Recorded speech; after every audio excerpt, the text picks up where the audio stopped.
Dibangun sejak 35 tahun yang lalu, kini kondisi jembatan gantung yang menghubungkan 4 desa dan 2 kecamatan di Kampung Pangkalan, Kecamatan Kejuran Muda, Kabupaten Aceh Tamiang sangat memprihatinkan.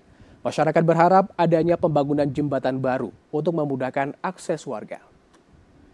Inilah kondisi jembatan gantung yang berada di Desa Pangkalan, Kecamatan Kejuruan Muda, Aceh Tamiang yang mengalami rusak hampir di semua titik.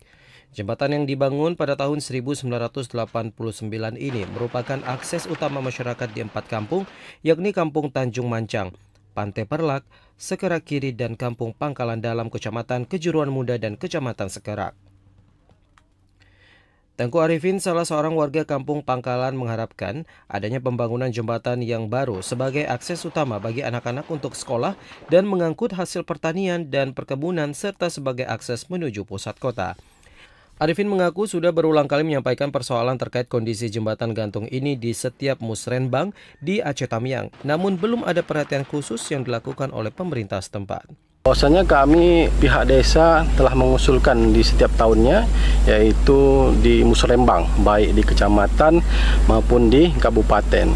Dan jembatan ini juga menjadi prioritas di setiap musrembangnya. Tentunya kami masyarakat Kampung Pangkalan ini, harapan penuh kami itu mendapat perhatian khusus untuk jembatan Pangkalan ini, itu khususnya di pemerintahan daerah Kabupaten Aceh Tamiang. Jembatan gantung ini diketahui tidak hanya menjadi akses penting bagi kehidupan sosial dan ekonomi, tetapi juga simbol vitalnya infrastruktur dalam menunjang kesejahteraan masyarakat.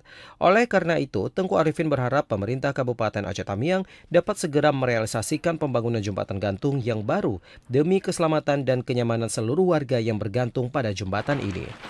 Dari Aceh Tamiang, Abdul Rozak, TVRI melaporkan.